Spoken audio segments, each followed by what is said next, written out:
Welcome to the show, Earl. I'm so excited to have you. Go ahead and introduce yourself to the audience. Hey, Turner, thank you for having me. It's so good to be here. I'm Earl Foote, founder and CEO of Nexus IT Consultants, a 22-year-old IT outsourced support, cybersecurity, and cloud firm. Very cool. How'd you get started in cybersecurity? Can you kind of take us down a walk down memory lane? Yeah, for sure. And really, cybersecurity was more of an evolution. So we started in 1998, so 22 years ago, and cybersecurity wasn't a real heavy consideration back then. We really started more as a contract IT services firm, doing essentially fractional IT, services or departments for organizations. And our business model has morphed over the years, certainly as cybersecurity has become a bigger concern throughout the years, and particularly the last decade. That's where we've really specialized. Our IT support and service programs all are built with cybersecurity and compliance in mind, so that organizations that work with us, they're secure out the gate, and generally all of their compliance considerations are taken care of, which are really, a cybersecurity consideration. What are some obstacles that you faced? I mean, you've been in business for 22 years now. I'm sure there's been a lot of them, but are there any that really stand out? Yeah, man, there's been plenty in 22 years. First and foremost is just the reality is when I started in business at the age of 22 or 23 years old, frankly, I had no idea what I was doing. I hadn't gone to business school. I'd gone to engineering school, and I had no knowledge or background or education in business. For me, it was a massive knowledge gap, a leadership gap, connections, of course, financing. We've always been a self-financed company. And so, funding or financing, were definitely significant challenges in those early years. Proper alignment with the partners within the organization was certainly a challenge. And then, we formed the organization during the dot-com boom, but we had to go through the dot-com bust, 9/11, the downturn, the economic downturn that caused, the 04, 09 downturn. We've dealt with internal fraud and theft to, some significant quantities in the past when we were a young company and, didn't put all the checks and balances and all the measures in place to curtail that type of problem. And so we've had our fair share of challenges over the years. We've had to, fall flat on our face many times and figure out how to dust our knees off, get back up, and trudge forward for sure. Yeah, I think most people, when they start their first business, they have absolutely no idea what they're doing. I think that's the case with a lot of people. It definitely was for me. I mean, I definitely had no business getting into the marketing industry with no experience at all in the workforce. But speaking of marketing, how did you handle marketing and sales in the beginning, and how has that evolved over time?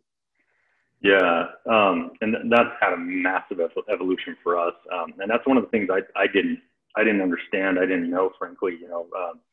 Marketing and sales in the early days was a backplate kind of consideration. We weren't really, we didn't pay much attention to it. So really, we grew and marketed through word of mouth, through relationships, some networking, but for the most part, we had some brick and mortar stores because in the early days we also did, consumer, computer services and sold, computers to consumers, not just business to business, which, we're just business to business. But what was I going to tell you? I mean, we did some radio ads, some newspaper ads, that kind of stuff. Most of that, when you're a young company and you're self-financed, you don't have a significant budget to dedicate to that type of thing. And so most of that you can't do for more than a month, maybe 3 months, and it doesn't produce a whole lot of results for you. Yeah, I completely agree.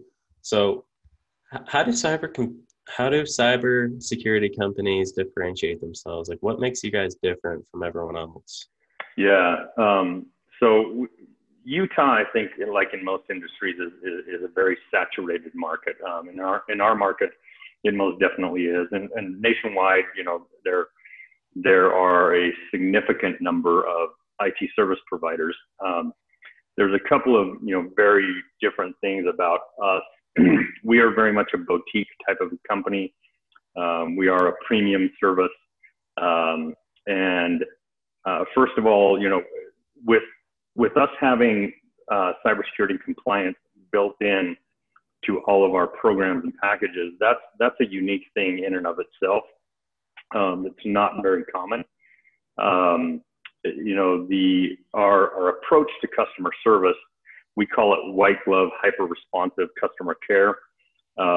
We blow the industry out of the water when it comes to taking care of our customers, and by that I mean the industry average nationwide, and actually it's the same here in Utah.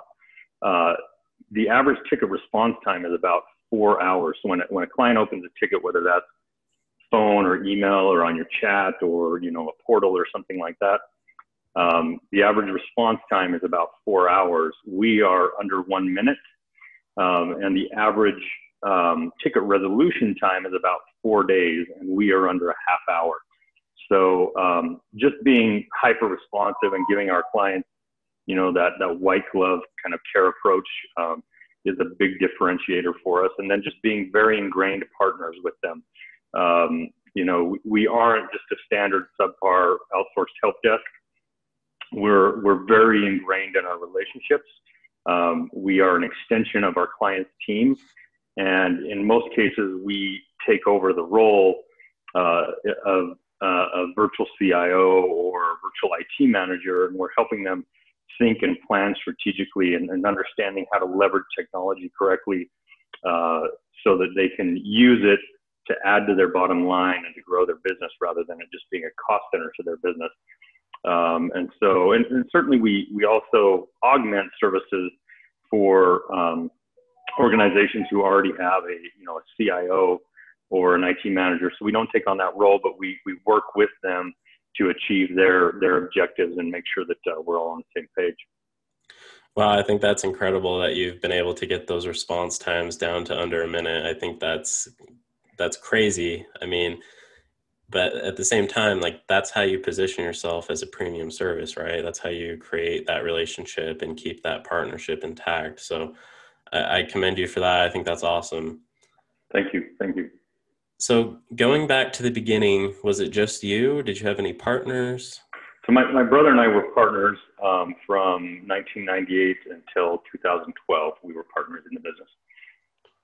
Cool. So who was your first hire, and how long did it take until you guys were ready to hire that person? That's a good question. I got to think here. In those early days, it probably took us 12 to 18 months. My brother didn't come on board full time, I should say, probably until 24 or maybe even 36 months, after we got started. I went on board almost immediately full time. And then, yeah, it probably took us about a year, maybe a year and a half to bring on that first employee,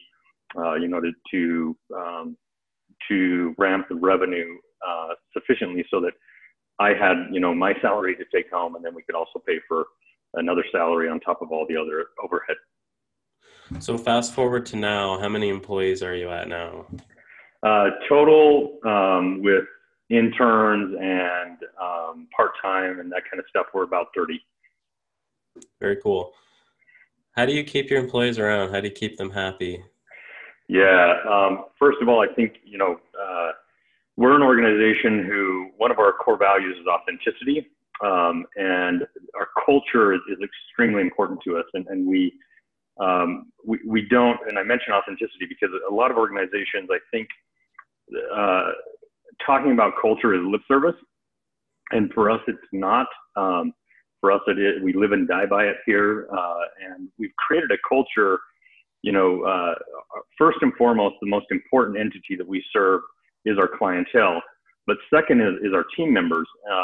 And so we've created a culture where we have a very productive, high-producing, enjoyable, fun dynamic among the team, and everybody is rewarded well. They're paid well. They all have opportunities to advance within the organization. They have a career trajectory within the organization, and they have opportunities to make incentives above and beyond their base pay, so that they are well rewarded. And you need to have good benefit packages, but first and foremost, it's just treating people right. Another one of our core values is fairness, compassion, and the assumption of positive intent, and the practice of abundance and growth mindset. So when things go wrong, and in business things are going to go wrong, right? Nobody's perfect. No individual team member is perfect. Sometimes things are not going to go according to plan, and we generally just approach those, in a calm manner. We sit down, we figure out, hey, what went wrong? Why did it go wrong? How do we fix that? How do we never have that happen again? Certainly when there's a repetitive problem, then you have to address it more aggressively. But up front, we're very fair, and we assume positive intent. We assume that our team members are always well-intentioned, that they're always trying to do the right thing. Just sometimes things don't go according to plan.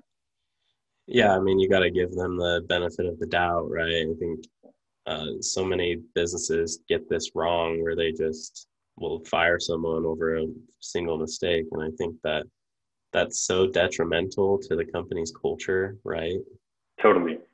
Yeah. I mean, again, if there's repetitive problems, sometimes you have to take disciplinary action. But, for the most part, even with fairly significant problems that come up, you can sit down and work through those. And those boost morale so much when your team members know you have their back and that you're going to take care of them, especially if they've messed up and they know they've messed up. Then they will have your back going forward, and they know that they want to fix those problems, and they want to achieve, because they know that you're going to have their back. Yeah, I couldn't agree more with you.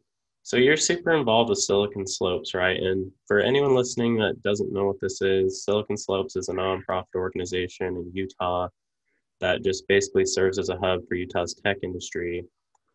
Do you feel that your heavy involvement with Silicon Slopes has helped you scale your business more? Yeah, most definitely. And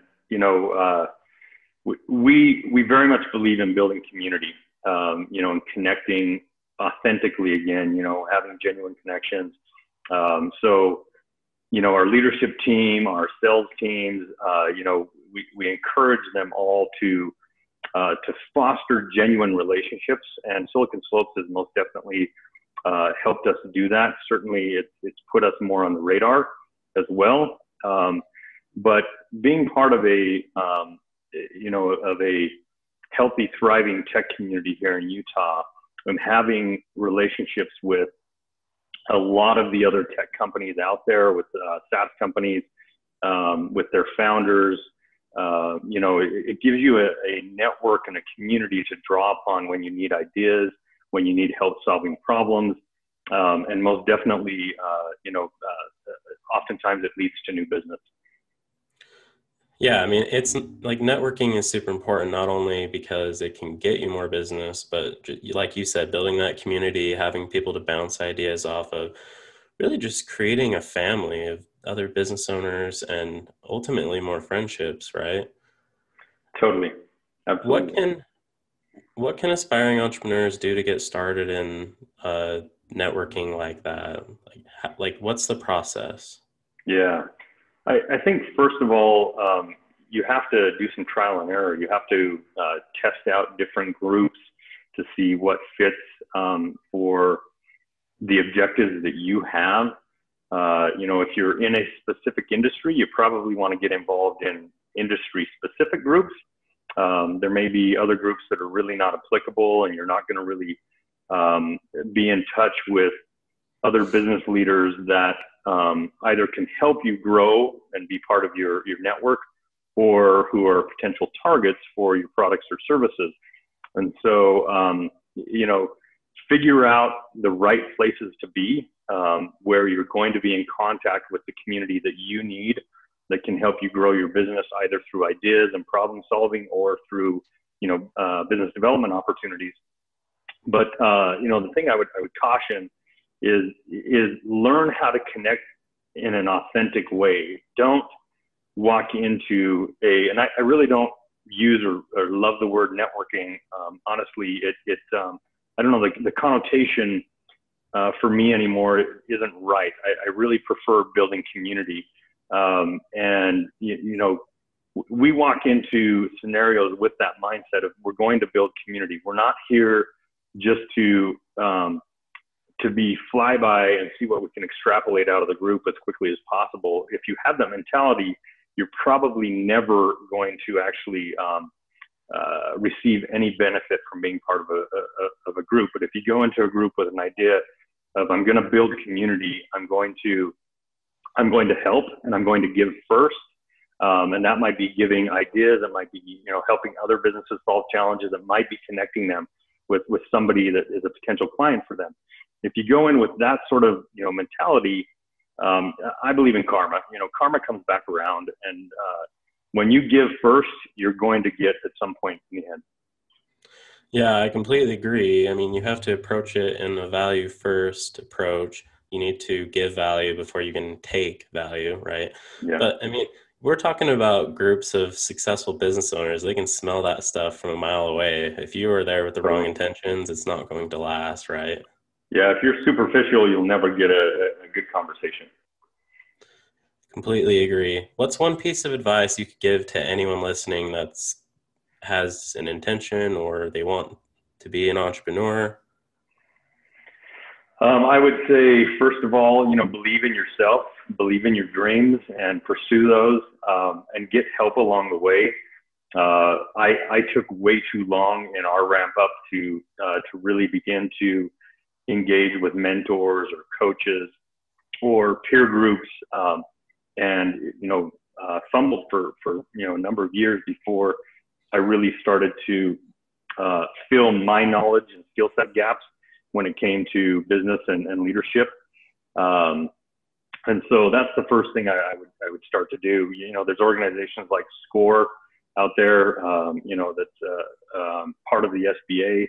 It's a non-cost or no-cost, type of organization where you can go and meet with mentors, and they'll help you formulate your business plans and fill your knowledge gaps, and help you understand how to get financing and all sorts of things, right?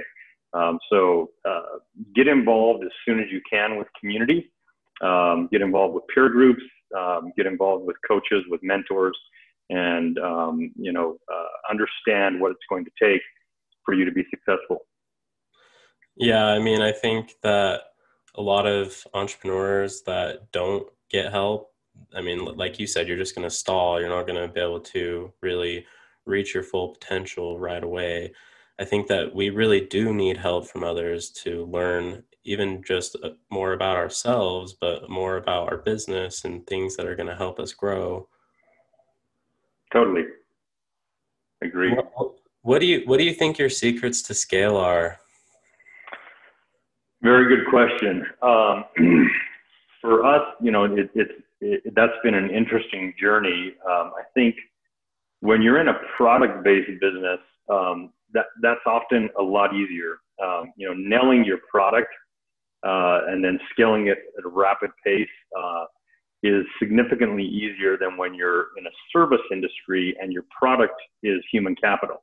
And so for us, it's been a very concerted effort and journey, first of all, to create the right culture so we attract the right human capital. And then, it's been a journey of keeping that culture intact so that our team members want to produce, they want to collaborate, they want to be cohesive, and they want to produce for our clientele. You also, for us, it's a matter of ongoing education and training and guidance and coaching.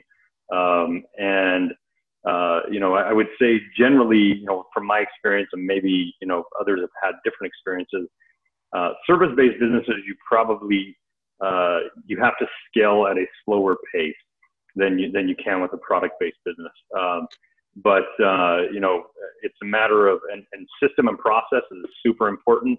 While we don't encourage people to be robots within our organization, and in fact, one of our other core values is empowered shared leadership and autonomy.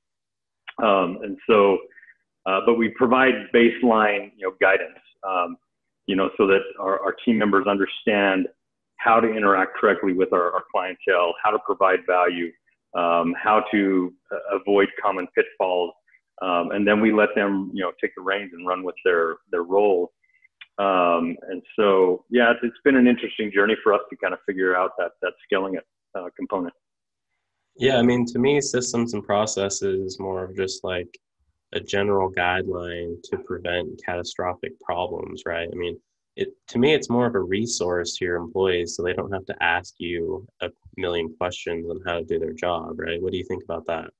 Yeah, I completely agree. We have a process library. We call it success processes. I know most companies refer to them as SOPs or standard operating procedures. And so we have a library, and our team is encouraged. When you have a question, the first thing you do is refer to that library.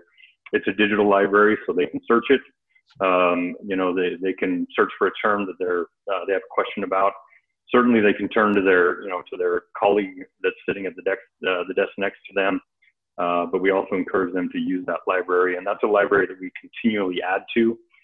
In fact, one of the incentives we actually give our team members on a monthly basis is, they get a bonus if they write the success process. And so that keeps our library dynamic. It keeps it growing, and keeps it fresh with new information that is coming all of the time, particularly in the technical industry. Things change so quickly. We have to keep our library of processes up to date. Yeah, I think that's a really cool idea, like offering them incentives to keep it updated, because, a lot of businesses just put it out there and then it just sits there and collects dust. They don't really update it. So it ends up not being what it was supposed to be, right? So I think that's a really good way to combat that, is by offering them an incentive. And I've never heard of that before. So I'm going to honestly take that. Honestly, it never, we were never able to keep it up to date. It was like leadership would write the processes, and then, they wouldn't really get used, or they would quickly go out of date until we implemented, we decided, look, the people that are in the trenches day in and day out, they're the ones that are most intimately familiar with what's going to work, and what, their other teammates need to know. And so they need to write them. And so we started asking them to write them. And honestly, there was no headway made until we incentivized it. Once we started, offering a bonus for every SOP that they write, that's when, we started getting a far more vast library of processes in place. Yeah, I mean, no one wants to write processes all day. It's no fun. No, definitely not. Is there anything I have not asked you that you think might benefit the audience? I think just one of my keys to, I guess a couple of my keys to, finding success within, my own profession, within my career, and, within our organization is, first of all, just, understand that you're not perfect, that you always have room to grow and learn and to change and adapt and evolve, and be entirely open to whatever feedback you might receive, or to other people who help you understand your blind spots, and be open to working on those things, filling those knowledge gaps and those skill set gaps. But for me also, just the practice of abundance and growth mindset have been pivotal to my success. And if you're not familiar with them, I would look them up, get more familiar with them. Anyways, that's just a quick piece of advice. Awesome, man. Well, this has been really amazing. What's a good way for everyone listening to get in contact with you? Yeah, probably the best thing to do is follow me on my LinkedIn profile. Just look up Earl Foote, CEO of Nexus IT. You can email us at info@nexusitc.net, or our website is www.nexusitc.net. Awesome. Well, we'll also link up those in the show notes. But anyways, I really appreciate it, Earl. You have a great one. Tanner, thank you so much.